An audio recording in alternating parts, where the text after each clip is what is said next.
Hey, everybody. Welcome back to another episode of the Storypreneur Podcast. I'm your host, Devin Rodriguez, and on this episode, we're having an in-depth discussion, a really in-depth discussion with my good personal friend, Michael Gerardi. By the age of just 26 years old, Michael has been able to generate over $40,000 per month in his online fitness training business, and now is at the point where he's been approached by many online fitness trainers who are saying, Michael, can you teach us exactly what you've done to go viral over a dozen times, to generate $40,000 a month in revenue, and to just blow up your business by the age of 26, be able to travel the world and have the freedom that we desire. So on this episode, we're going to be talking all about how to attract clients into your business, regardless of what type of business you're in, as long as you have an online-based business, how to sell those clients, but ultimately how to retain those clients, which is something that doesn't get talked about very often.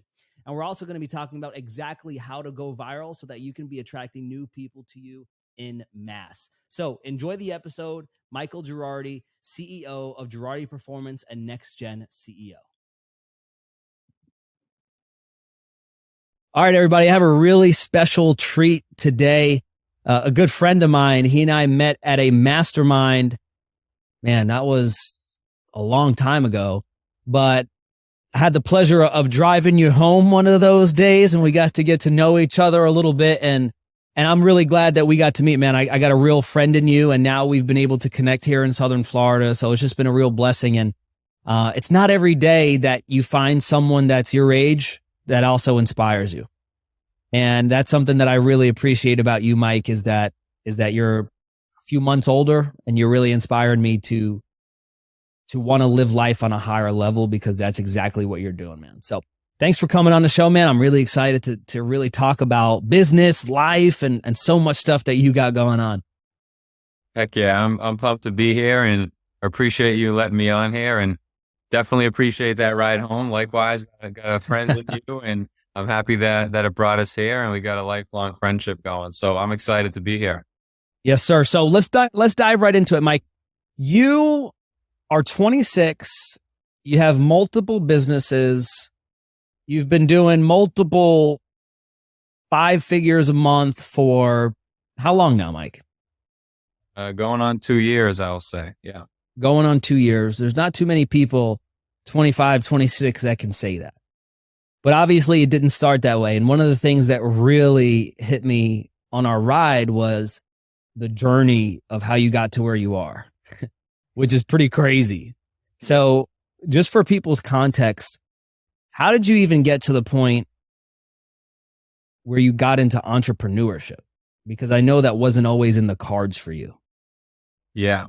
So, not going to start way back in early days of high school. We'll fast forward a little bit, but I was always into fitness, and, I got hurt. And so that led me down the path of physical therapy school. So I had Tommy John surgery. For those of you listening who know what that is, it's a baseball kind of injury for pitchers. And I had that injury, and I went through intensive rehab for an entire year. And my whole kind of goal was, I'm going to be in the MLB. So I've always been this driven, motivated person.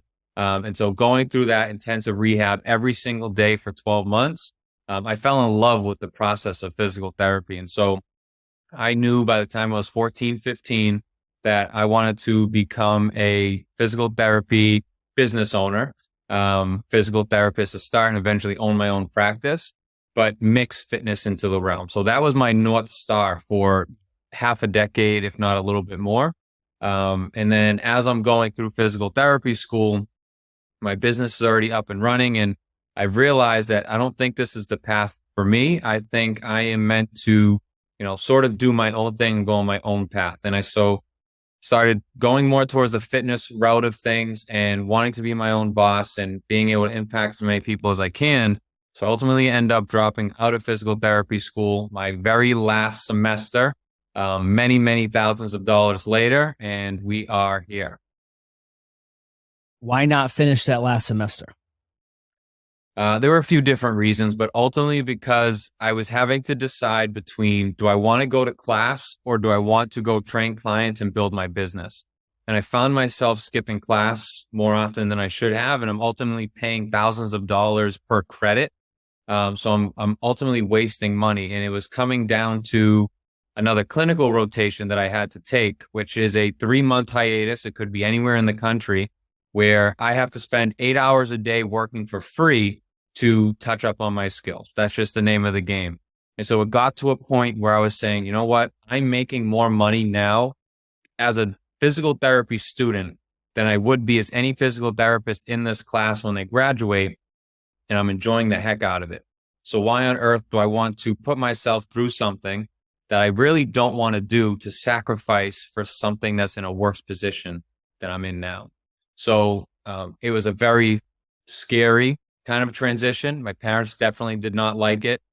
Seeing my student loans, that definitely didn't make things any easier.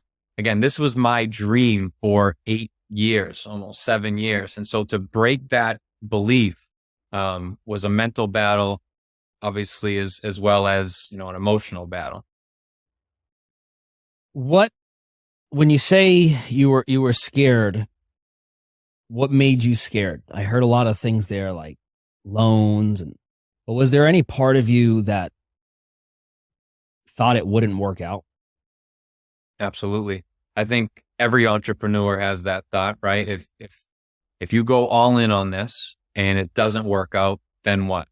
But I think that's what makes entrepreneurs great and lights that fire under us, where it's a do or die situation. It's either we're going to make this work out, or we're going to be living on the streets, or we're going to have a 9-to-5 job that we ultimately hate and isn't fulfilling, right? So the scary part about that for me was, one, what my parents would say, and two, actually doing the action to go all in on this business. Ultimately, I decided to do it because in my heart of hearts, I know that I am one of the most determined, ambitious people. And when I set my mind to something, I'm going to do it. And that's what really walked me off the ledge of, hey, you know what? Let's just do this thing.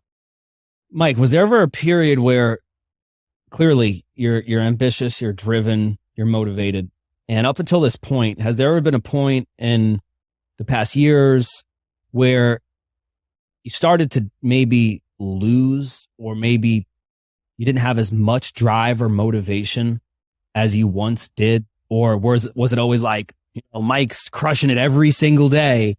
Because even as I reflect on my journey, it's like, okay, past couple months, maybe, and this is an example of something I might think, the past couple months haven't been as motivated, as crushing it.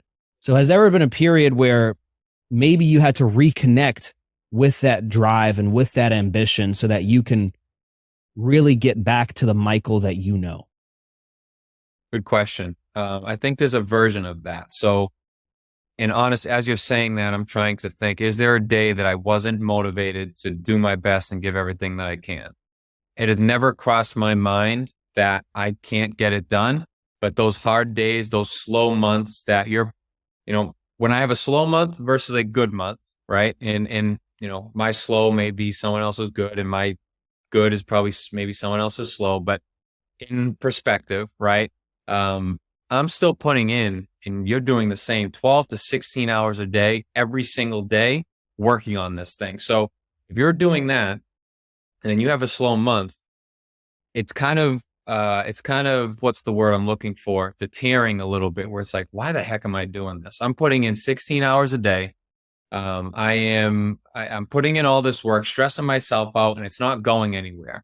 And so what takes me from that, like, should I just get a 9-to-5? I look, okay, what would my life look like with a boss telling me what to do, having no fulfillment in what I am doing at my job, and having to ask for days off and not be able to vacation, versus sacking up and really, just doing what needs to be done, whether it's my best or better than my best, in order for my business to grow and in order for me to live a life of freedom, whether it's financial, whether it's what I want to do day to day, whatever the case is. That's what we're ultimately working for, is freedom.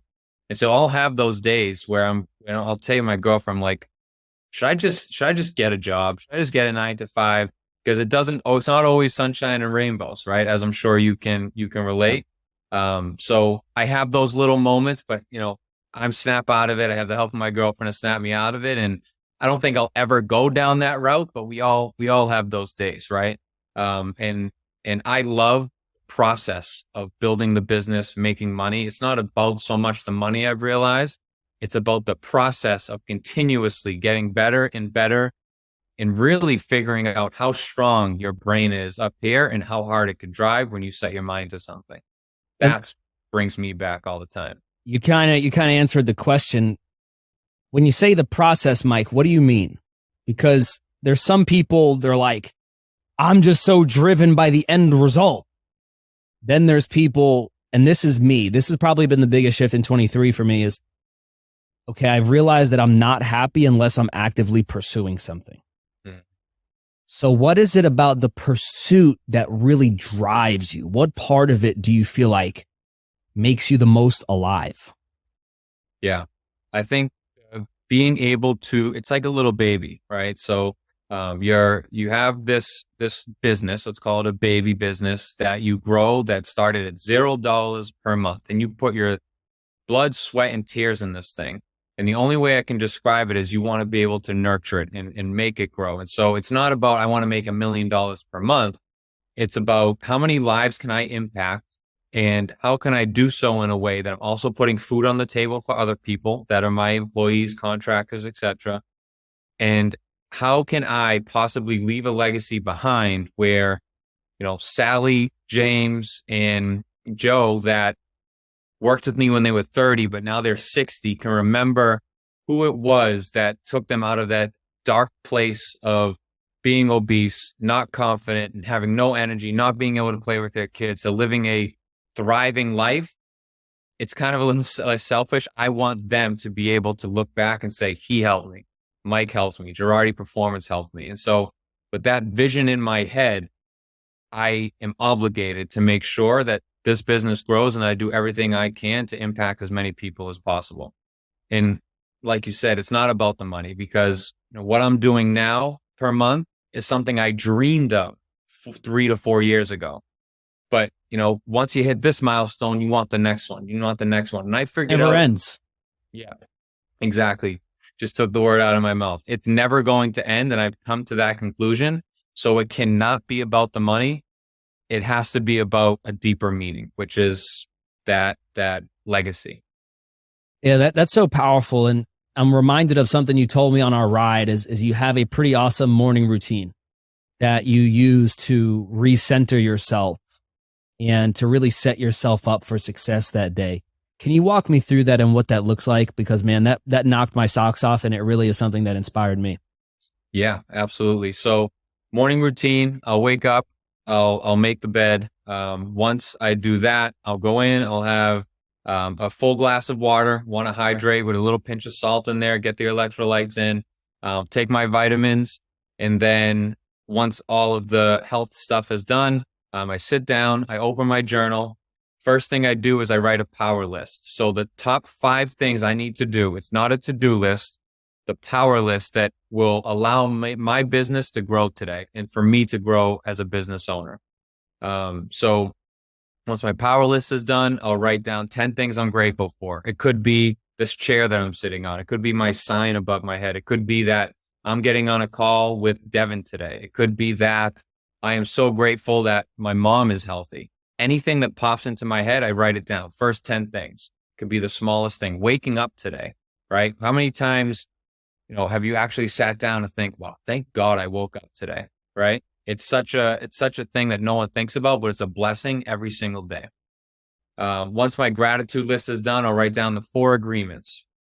Every single day, I make an agreement with myself that these 4 things will happen or won't happen. One, that I'm impeccable with my word, meaning I'll do whatever I say. If I say I'm going to do something, no matter how small it is, take out the trash today, I'm going to do it. The other one is I don't take things personally, no matter, how you want to go about it. If you take things personally, it's just going to bring you down. And then I'll run through the other agreements of kind of the day, and then I'll go on to the next one of the love letter. So I write a love letter to money every single day. Growing up, we didn't talk about how much you make. It was kind of, if you're kind of an a-hole if you make this much money. And so my thought process is if I can get that bad stigma out of the money making process, there'll be no barrier for me wanting to make more. So I write a love letter to money. Dear money, I love you. Thank you. Thank you for allowing me to do this. I can't wait till I'm a millionaire, multimillionaire, etc. Every single day. On the next page of the journal, I'll have I read this in Think and Grow Rich, where as I'm writing, I'm visualizing. I'm going to make this much money by this date. Here's how I'm going to do it. And here is what I'm giving up for it. And then I'll kind of have a thought dump for the rest of the page. Anything that flows into my head about yesterday, the day coming up, my vacation in a week, I just write down on the page. So all my thoughts, negative, positive, etc., are on a piece of paper, and I'm throwing them up in the morning. After that, I'll visualize me in front of the ocean, sunrise, watching rising over the ocean. I've always visualized this. I want to grow up like this. I want a oceanfront home. That's my dream. So I visualize myself there every single morning. Say my affirmations. I'm so grateful I'm a multimillionaire. I'm so grateful I have a private jet. I'm so grateful I can retire my parents, XYZ. And then to end, I'll do breath work. So I do Wim Hof. I don't know if you know what that is, but I'll do 5 rounds of Wim Hof just to get all the oxygen in me, kind of like some natural caffeine, and I'm ready to go for the day. So that takes me about 10 to 15 minutes, and I do it every single morning. That whole process takes you 10 to 15 minutes? I'd say 15 minutes. Man, that's a lot of stuff to fit in to 15 minutes. So just out of curiosity, go ahead, Mike, you were going to say something. The journaling part. So from journal to breath work is 15 minutes. The making the bread, the making my bed and stuff, that's separate. But 15 minutes. So, man, when I find myself journaling, it takes so long, if I'm being quite honest. So how have you condensed that down to 15 minutes? Like, is your love letter to money, I'm assuming it changes every day, or is it the same thing every day, or same thing? Same thing every single day.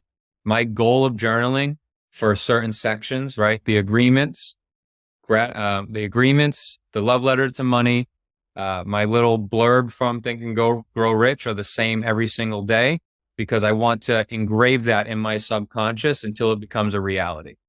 The other stuff are kind of more thought dumps, things that, for mental wise to make sure I'm on track for the day. So a lot of it is, I don't want to call it rehearsed, but I know exactly what I'm writing and I'm flying through it, obviously being mindful as I'm doing it. Otherwise it's new every day, the other stuff. And the power list, what's an example of maybe a couple of things from today or last week, whatever the case may be? What type of things are on that power list? Because you said specifically things that will move my business forward or move me as a business owner forward. What are some examples? So I like to call them money making activities, right? So it's not like clean up the gym today, or it's not organize desktop. It's something along the lines of hire an inbound caller or inbound salesperson to help me with XYZ. Or it's something along the lines of send out 20 messages to personal trainers who want to scale their business, or follow up with this person who was interested yesterday. So every power list activity, if completed, should bring some money into the door. I love that. That's powerful. Now, speaking of business, you do some things that are really interesting. And I watch what you do, social media, the way you post your testimonials, just a lot of the things that you do is unique. Let's talk about that for a minute. You're at a position in your business where, how much are you doing monthly, if you don't mind me asking, in terms of your fitness business? What numbers are we looking at on that side of the business? Yeah, so I'm on pace this year to end a little under 500,000. On average, just did the math a little bit, I am averaging 42,000 per month. Sweet. And now you really want to help other online coaches, personal trainers do the same thing. Am I correct by saying that? Yes. Why? Why do you have that passion? So my I've realized that my passion is not only helping people transform physically, but also financially and really growing to live their best life. So you could do that from a physical standpoint. We have a whole nother standpoint of finances that come into this world, right? So I figured that if I can help somebody do exactly what I did, that's going to 10x the quality of their life, because I know it did for me. So if I have my business model that I can charge $2,000 to $3,000 for and give it to somebody, change their life, but charge double, that's a win-win for me. So I'm changing lives financially. Now I can also change lives with this. Well, let me backtrack. I change lives physically. Now with the same business model, I already know I can now change double the lives, but financially, and I have more income generating per month for me because I can charge more. It's a lot easier to sell something tangible if you're promising something tangible in return versus selling, hey, 20 pounds. Yeah, that makes a ton of sense. So you mind if we talk about this blueprint, this game plan of yours? Are we allowed to talk about some of these secrets, Mike? Let's do it. Sure. I guess Homozy said it, right? All the information is out there. It's just a matter of people applying it. So it's pretty simple, man. I all organic stuff, no paid ads. I make really good content that makes me an authority in my space. So whether it's fitness, whether it's consulting side of things, content that is helpful, that if you see it, oh, this was helpful, I'm going to follow this guy. I have a new follower. A follower is basically a very cold lead that we have to turn warm. So my Instagram page is of just nurturing every single day. And I have my messengers or VAs that will go out, send them a message. We'll run through the script. We have a kind of a script that works and has been proven. And then we will get on a call. The call will be a 1-call close, and that's kind of how it works. Now, if you are, new to Instagram, I always say that your main focus should be to grow your page and post viral content, because virality is going to bring eyeballs. If you're only having 5 people see your stuff, you're really not going to get much followers from that. So I think the difference where my strategy comes in, so I'm really good at content. I've been doing this since 2018 before Reels was even a thing. And you haven't, wait, correct me if I'm wrong, you haven't missed a day. I have not missed one day. Not one day. I remember it would be Thirsty Thursday on college nights, and I would be like, hold on, guys, I got to post. Okay. And then I go down to the pregame. I can remember it like yesterday. Since 2018, I've been doing it. So I know what works. I know what doesn't work. And I know what my followers like to see. So I've collected so much data over the years that I ask, what type of content is most helpful for you? Great. That's what I push out. What are your biggest struggles? Great. Those are my call outs in my videos, right? So if I have people that say, I don't have motivation and I have a slow metabolism, I'm going to run with the metabolism thing. Or I have a thyroid problem, I'm going to run with thyroid. Or I just don't have time on a busy schedule, I'm going to run through a busy schedule. So I listen to what my audience is telling me, and I make content about that. The viral content, I think, is a lot easier than people make it seem. I'm not saying going viral is easy, but to go from 0 to 50, I would say anyone listening, go to your explore page. And if you've trained your Instagram properly, look at what is doing well in your niche, whether it's fitness, whether it's fashion, whether it's business, whatever the case is. Look at those viral videos and make your own spin-off of it, right? So don't copy it just word for word, have the idea, same call out, and put your name, your brand on it, and just post it. And that's because the algorithm already has discovered that this content will do well.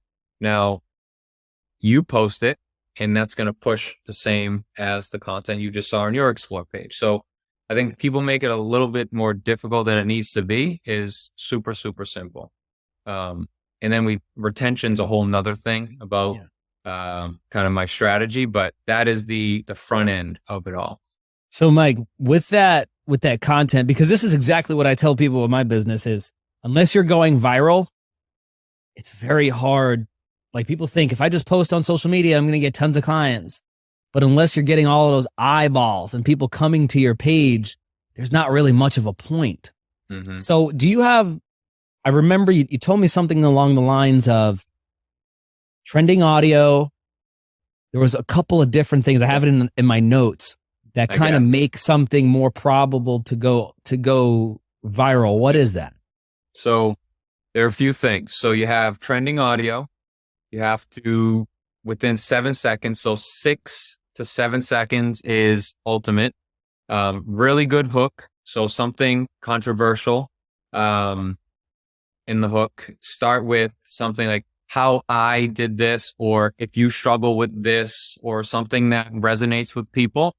And then the controversial thing. So for example, I think when we were having coffee, I was telling you I had posting something on my page it was an exercise, and it said that, do this exercise, and I was doing this exercise and I suddenly had obliques or something like that, like abs, right? Now, is that one exercise going to give you a 6-pack abs? Absolutely not. And me and you know that.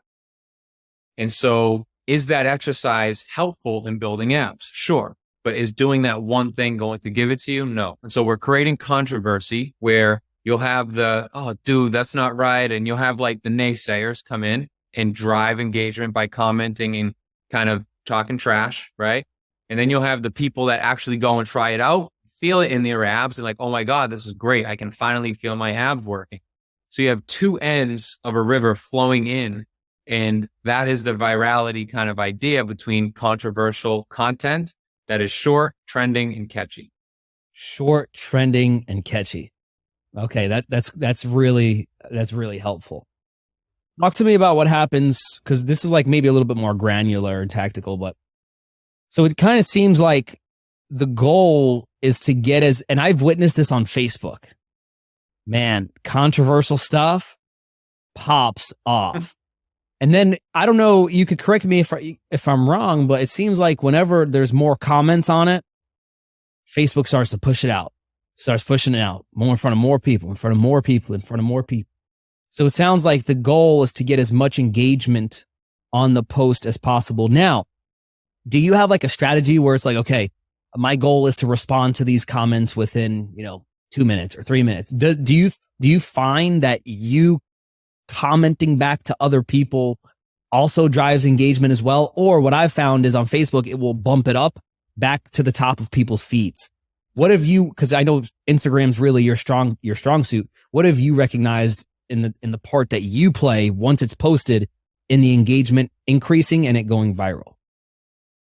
So if any, this is not confirmed, so take this with a grain of salt, but I tell my messenger, I post at 9 a.m. You're not to go in the messages until 10 a.m. So I stay off of my account for an hour after I have posted. And in my experience, not all the time, but with enough frequency that I'm starting to put the puzzles together, if you stay off of your account for at least an hour after posting, Instagram and you have notifications off, Instagram is going to try to push you these notifications, but you're not getting them. And so it's going to keep on trying to make people like, comment, etc., to have you click the notification, go into the app and engage with your new engager. But if you're not doing that, Instagram is going to keep pushing people to you. That is my hypothesis. And every time, I'd say 60, 70% of the time, I don't go into my account for an hour after posting, my reel will do 10 times better than if my VA goes in. We're looking at comments, we're looking at likes, we're in the account during that hour. The post almost never does as well. That's one thing. That's interesting. I think that's the most interesting thing. Second thing, a little tactic is I don't reply to comments until the next day when I've posted my second one. So let's say I post right now, you comment, and then 24 hours from now, I post my second one, but I'll reply to your comment from the day before. So now you see my comment, my video gets pushed up in the algorithm, and you're going to see my new video. So that drives engagement to the new video now. Man, that's awesome. That's really some next level stuff that nobody else is really talking about. So thank you for sharing that, man. It's just got my My head just spinning over here. So thank you. Okay. Now we got eyeballs on our page. What do we do once we have these eyeballs? Somebody follows you. Walk me through that process. What happens next? So once we get a new follower, time is money, we say. So the faster you can get into their DM, the better. So we'll shoot them over a message, trying to make it personalized, and we'll start the conversation. The goal of the conversation is to, one, build rapport, and two, widen the gap. So you're doing a routine and it's not working, and we have your solution. We want you to feel as though your routine is as far away from our solution as possible.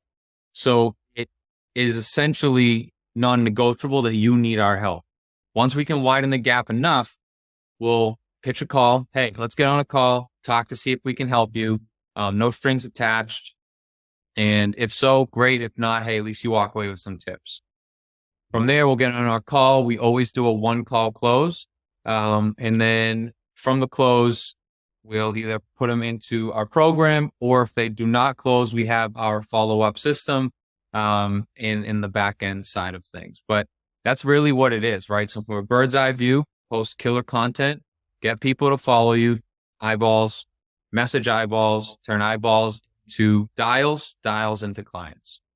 What if you have a client, Mike, that they've been working with you a couple of weeks, their content isn't popping off, they're not getting followers? How do I get sales calls? How do I get people in my business if I'm not getting that traffic to my page? What do I do in that case? So it's a rare scenario just because of, again, how long I've been doing content. I know what works and what will work. But let's say in the scenario that it's, for whatever reason, it's just not working.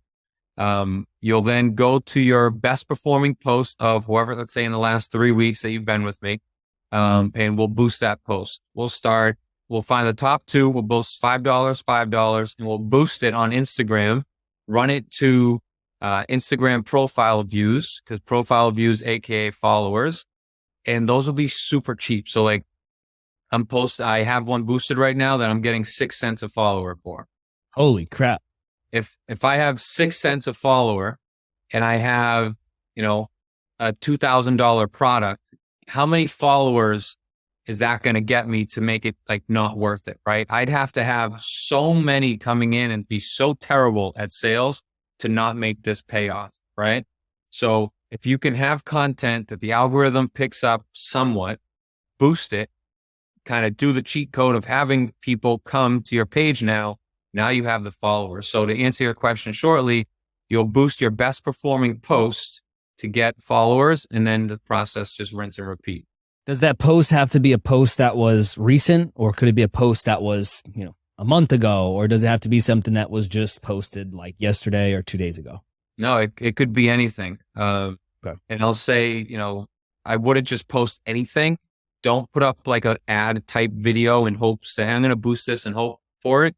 The only way boosting will work is if you take your top performing videos that Instagram has shown you that are good, and boost it. If you boost any old post, it's going to be a waste of your money. To get down to the 6. So I'm boosting a viral post that had 2 million views. Instagram loved it. So that's why my profile views are so cheap. Now, if I'm boosting a post that had 50 views, I'd probably be paying a couple bucks per follower instead of cents. Yeah, that makes a ton of sense. And I'm looking at your page right now, just so people have some context. You have, trying to see on here, Mike, do you know how many posts you've had reach at least 1 million views? So I have this in one of my landing pages that I remember.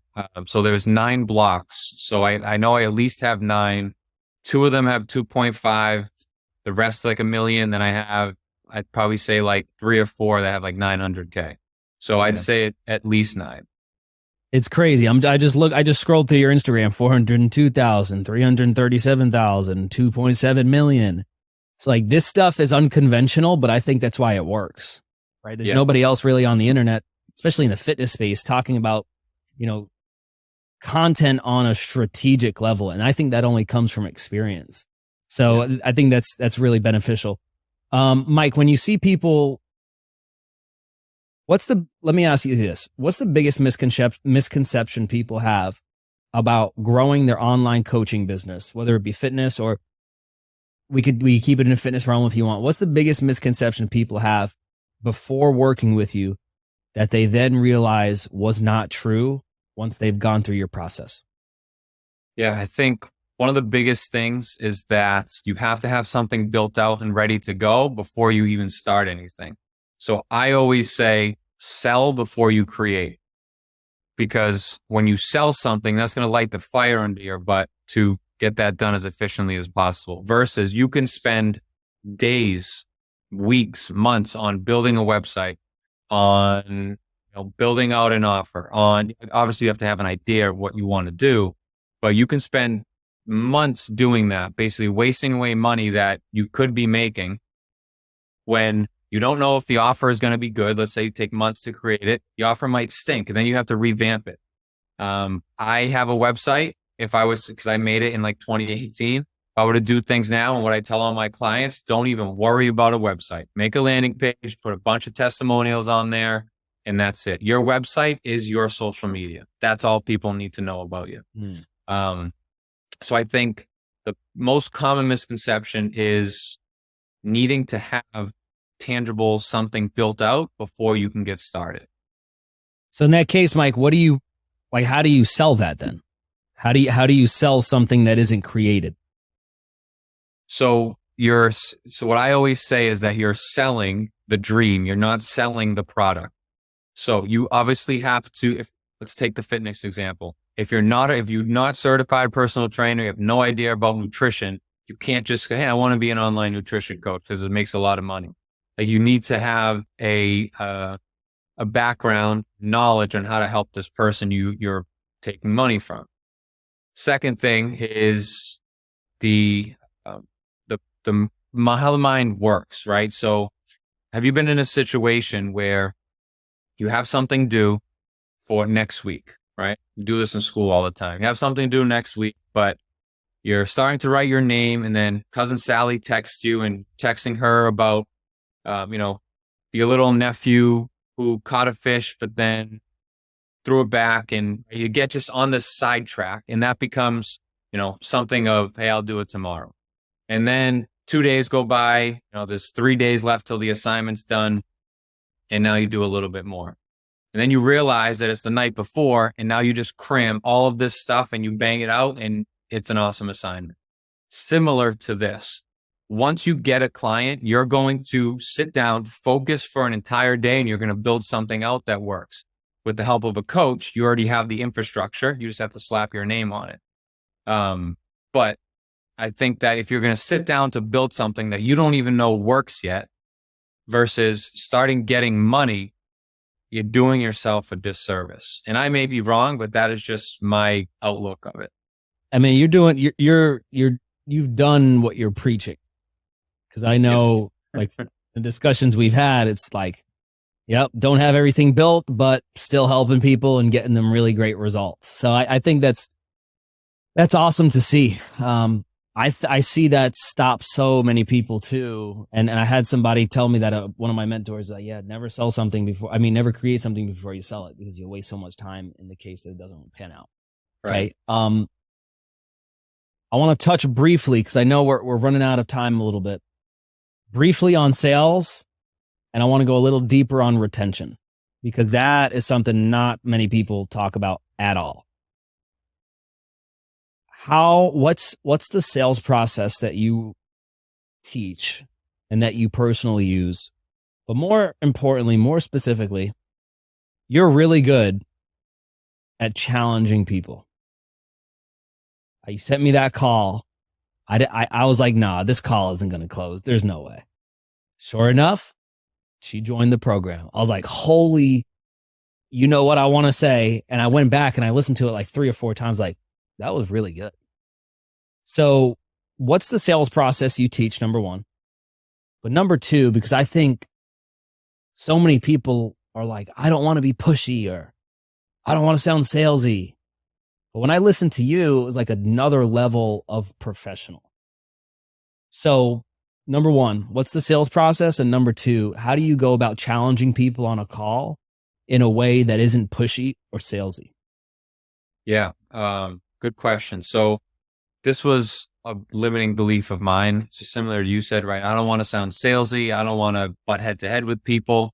But all it was a mindset change. So I changed from, I don't even like calling it sales call anymore. I call it a service call, where I go into each and every call thinking, if I do not change, if I do not get this person to sign up to my program and they die tomorrow of diabetes, that's my fault. Or if they can't play with their kids and their kids don't have a great upbringing because the dad has no energy to go out and play catch, that's my fault for not allowing this person on the other side of the call to see what I can offer. So I go into it as a service call.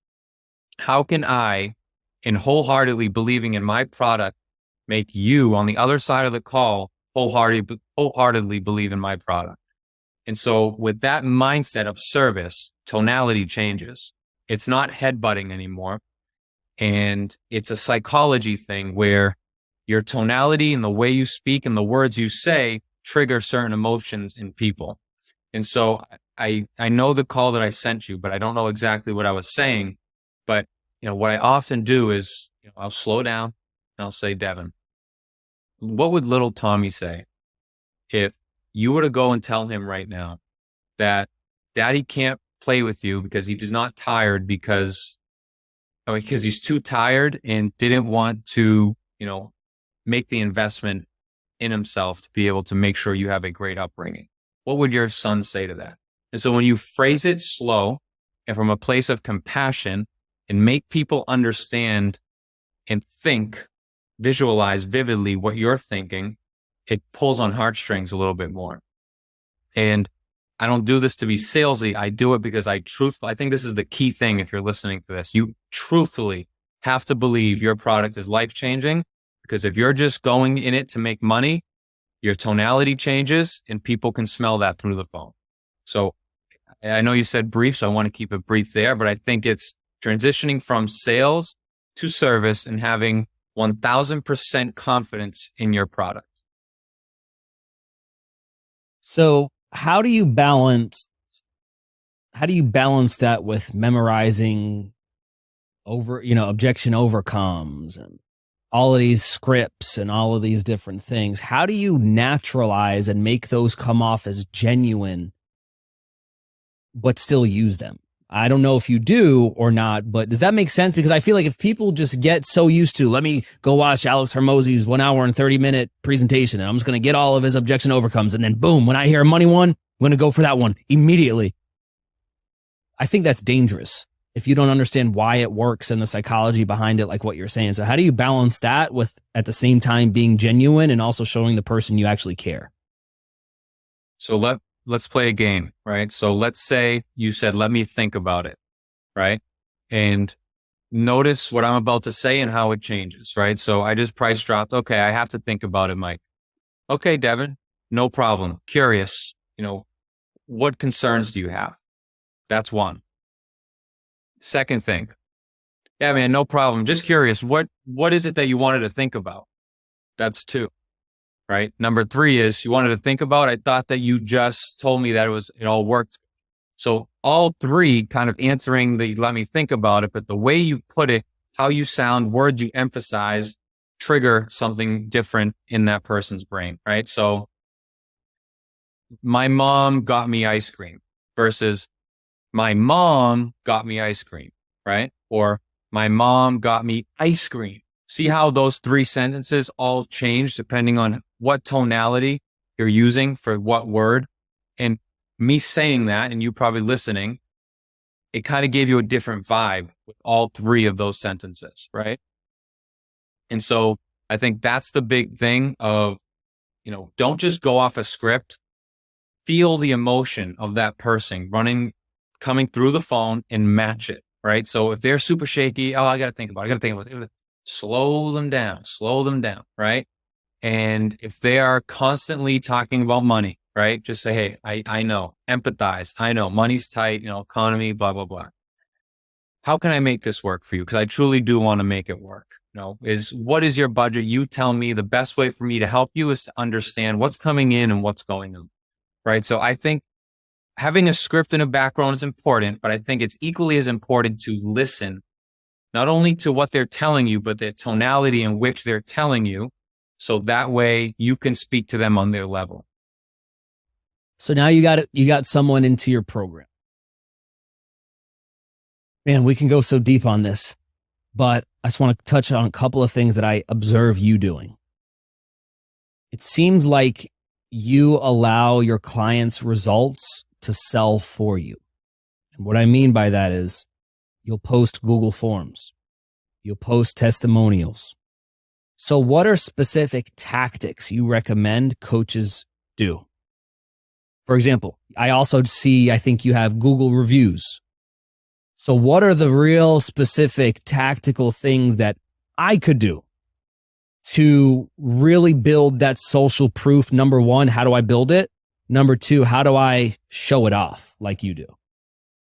Yeah, exactly what I do, man. So one, how do you build social proof?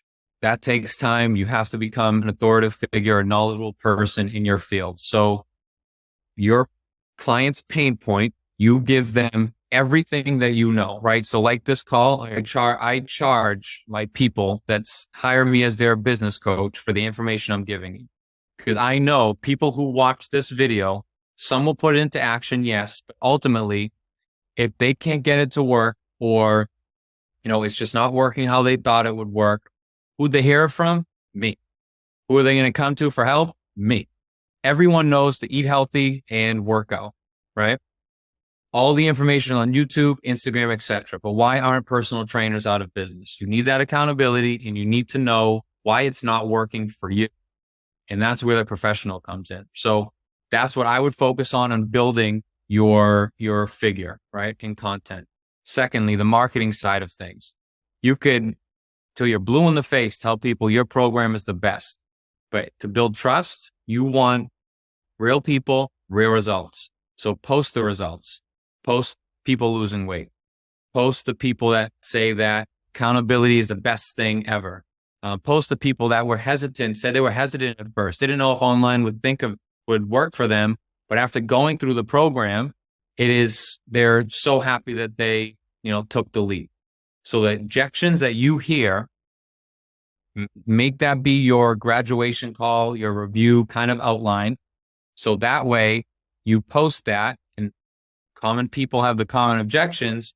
Those are just getting answered and kind of being nullified by everybody else that is interested that hasn't joined yet. So it's one thing for you to say, hey, my program's great. But when you have actual clients saying that my program is great, that builds a little bit more trust, right? It's like your mom telling you you're handsome versus every single girl walking down the street that stops you and tells you that you're handsome. Who is it gonna resonate more? Mom saying it, you're her son, or is it gonna be the randos telling you that you're handsome, right? So Mike, what do you recommend then? I see you post weekly. It seems like you have an accountability form or something that people fill out. I see you take screenshots of 1 to 10. How's your experience been? I see the Google reviews. I see the actual client pictures. So what are the really tangible things that you would recommend to somebody to start collecting those reviews and those testimonials?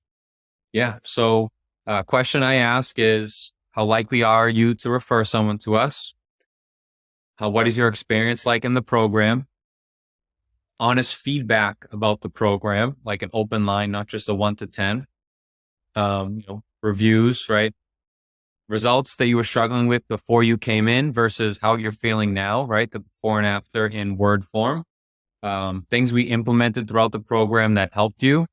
And, what would you say to someone sitting on the fence that wants to join the program, hasn't pulled the trigger, has their doubts? What would you say to that person? And so I think having clients share their wins often, give you their feedback often, whether it's good or bad, and just a numerical scale are all great ways. And, kind of in this topic that we're talking about, the screenshot and show off, if you will. How often do you get that feedback when somebody's in your program? Once a week. Once a week. Okay. Now let's talk retention, maximizing the lifetime value of your customer, your client. Number one, what does that conversation look like? Yeah. So and when does it happen? it happens on the onboarding call, as soon as you get signed up. So you have to make sure you're painting a picture in your client's mind that this program that they just started is not the means to an end. It is the beginning to a long journey. And so you use words. For example, let's say you're super excited. It's week 3 and you're down 10 pounds. Awesome, Devin. Nice job. So happy for you. The first 10 pounds. Can't wait to see where the next year brings us. So you're planting the bug. And let's say that's a 3-month program. You're planting the bug in their ear. What does he mean the next year? It's only 3 months. That's bug number 1. Bug number 2 is having a roadmap that you go over on your check-in calls or on your onboarding call with your client that says, okay, your program, here are the phases of our program, visualize, right? Make it vivid in their head. You're here. It's going to take you here, but you still need to get all the way down to the bottom here. And so, our first 3 months are focused on this. After that, the next 3 to 6 months are focused on X, Y, and Z. And so we're talking in a language that basically insinuates or assumes, let's say, that this client is already going to be continuing. So that's a little bit of psychology there. Second thing is being really, really keen on when a client gives you a positive, like, hey, I just lost 10 pounds, or, oh my God, I just fit into jeans I haven't fit into in a year, right? So we wait till a certain time frame that if a client gives us any big wins like that after a month, after 2 months, etc., we each have our time frames for different programs. Then we're going to say, hey, you're killing it and we want to continue working with you. And we offer a discounted rate if they want to continue and take action. So we offered our action taker continuation discount, where we'll give you a discount. We phrase it as it's mutually beneficial, gives you more time to make an outstanding transformation, and it allows us to show you off over a longer period of time. So that's why we want to give you this discount, because it's mutually beneficial for us as the business and you as the person. What do you say? And depending on what they say, we kind of go through our process there. So Mike, let's say a month in, I lost 10 pounds.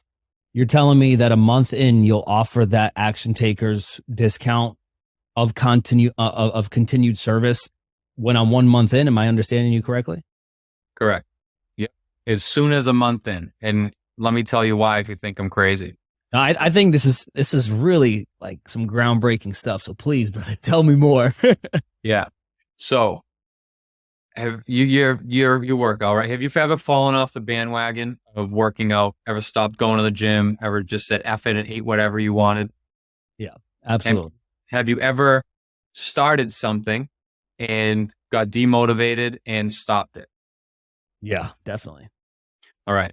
So that high, right? You've joined masterminds, that high of joining a group, of joining a program of, yes, I want to do this, runs out after a little bit. And so we have found out in my program that the going gets tough after about month 1. And so if a client is falling off, is losing that initial, I'm so excited, I'm so happy, oh my God, this is great, etc., then they're going to be less likely to continue afterwards when the excitement runs out.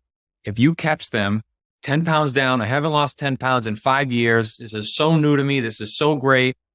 I should have done a longer program. Hey, no worries, Devin. Here's what we'll do for you. So you're catching them while that high is still pretty high. Is that its peak still? Probably not. But that high of joining the program, of seeing the results is still exciting. And so you're catching them at an emotional point where, F it, I want to do this for a freaking year instead of 3 months. Versus if you sign someone up for a 3-month program, by week 6, 7, 8, you have a lot of people starting to drop off. We don't allow people to drop off just like that, but people get less responsive and they're not tracking as well. And you can tell, the going started to get tough. The motivation's running off. And so if you try to blast someone there where, they may not be doing as well as the initial, whose rate do you think is going to sign up more? If I offer you at 4 weeks, if I offer you at 8 weeks?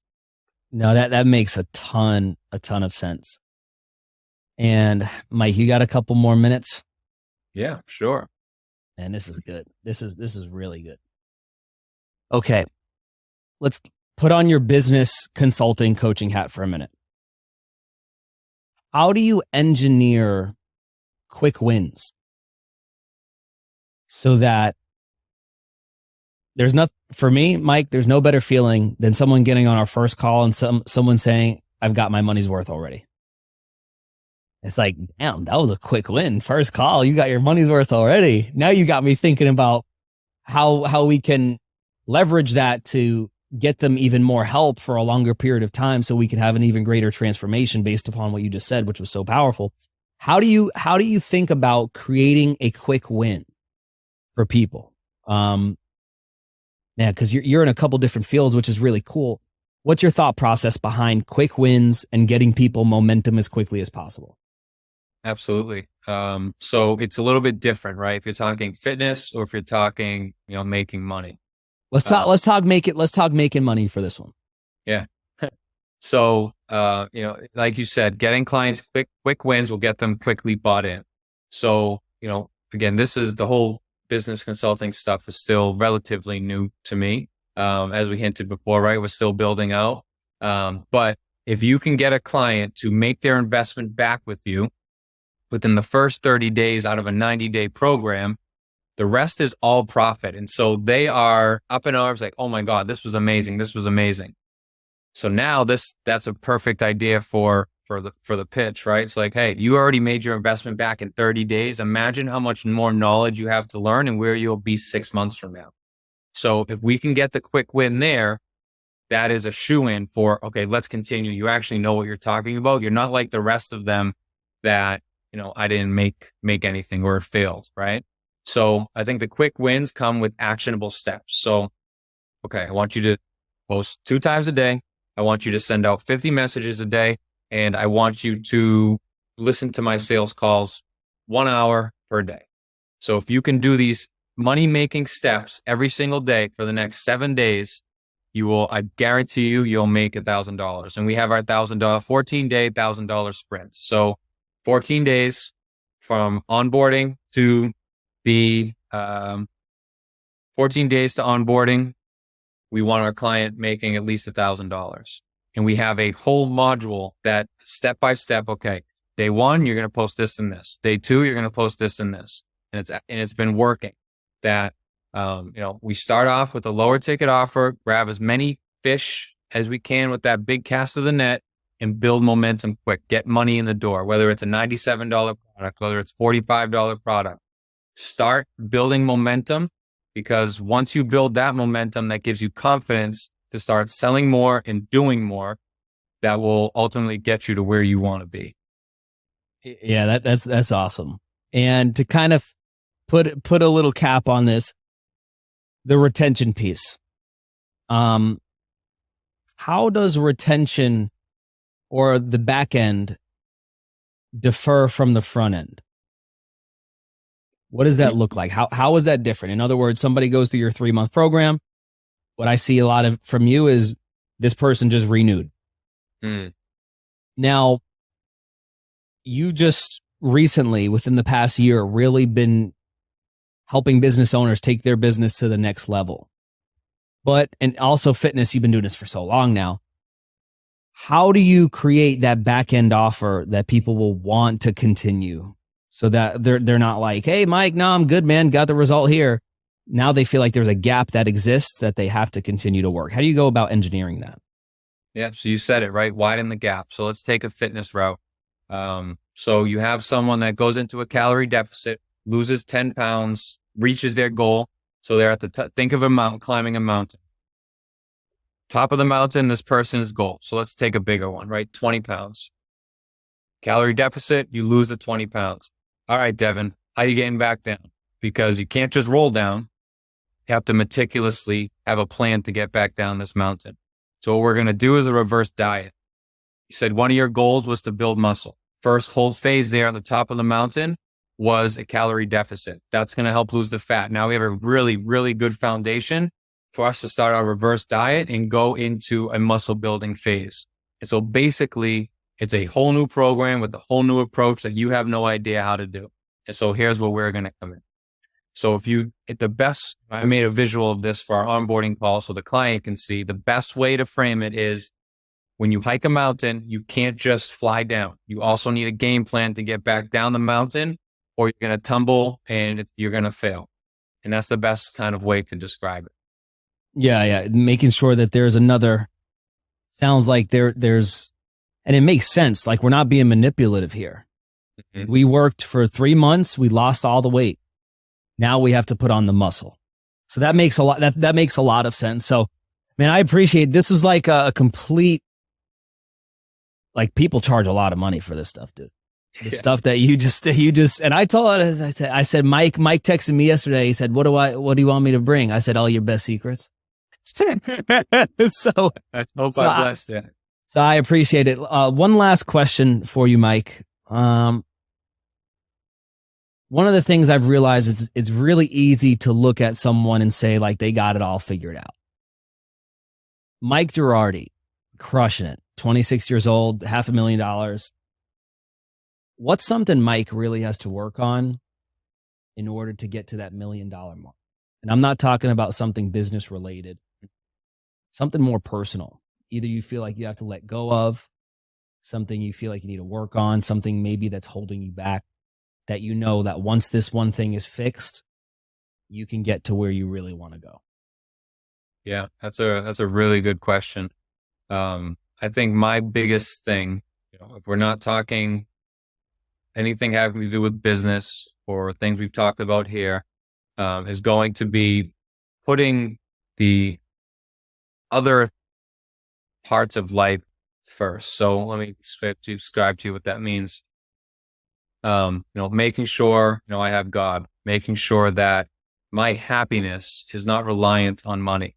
Because if your happiness is reliant on money, then you're going to do anything, whether it's good or bad, to make that happen. And so, like I said a little bit earlier in the call, I am every single day actively trying to, not that money is my happiness, but I'm trying to not let wins and losses having to do financially determine how my mood is in person with my relationships and everything else. So I think that if I can become a better leader by influencing the people around me and looking at the beauty of things around me, whether it be nature, my situation, talk about God, whatever it is, I think that headspace, that serenity in my head of being present and being grateful is something that will propel me forward with patience. So, the best way to describe it, I think we talked about this a little bit, is just being in the now and not worrying about tomorrow, because God will handle tomorrow. Mike, you told me, he said, Devin, you're going to think I'm crazy. I was staring, I think it was a flower. You were like, I was staring at this flower for 15 minutes. Yeah, exactly. But it's the power of now. And I know that book was very influential for you, Eckhart Tolle's book. Mike, I said that was going to be the last question, but I lied, man. Where do you want to be? Like, where do you see Mike down the road? Like, what is the goal? I'm not saying like, 50 years from now, but like, what do you see for yourself? So I can answer this question with absolute certainty because I imagine it every single day. So I live down here in Florida. I'd be lying to you if I said that I didn't miss my family, right? So I think I'm going to become a snowbird. I want a waterfront property on the beach here down in Florida, and I want a lake house property up north for summer, fall, etc. I want to have those big family outings, those big friend barbecues for football. I want to be free to do whatever I want to do, surrounded by, the people I love. So I don't care about the private jet. I don't care about Rolls Royce. I don't care about any of that stuff. I want to take care of my family. I want to have really close, tight-knit friendships. And I want to be able to look over nature, the ocean, the sunrise at my leisure whenever I want, and, really take in nature and what this earth has to offer. You guys heard it here first. That's Michael Gerardi. Bro, let's end it off with letting people know where they can follow you, how they can work with you. Because I think anybody that has a brain, if they're a fitness coach and they want to grow, they're going to pay you. They're going to join what you have, because there's a lot of people, Mike, who are offering these services, but very few that have the results. And you're one of them. So how can people get in touch with you? How can they learn more about what you got going on? Yeah. So easiest way to get in contact with me, shoot me over a DM on Instagram at Gerardi Performance. Email Mike at Gerardi Performance. That'll probably be the two best options. Whether you need help growing your online fitness business, or you have a fitness and health goal that you want to work towards, either way, shoot me a message and I'll be happy to help. Mike, thanks for coming on, man. I got so much personally out of this. I can't wait to rewatch it. And I just look forward to continuing the relationship and seeing where life takes us, man. Yeah, likewise, Devin. Thanks for having me on.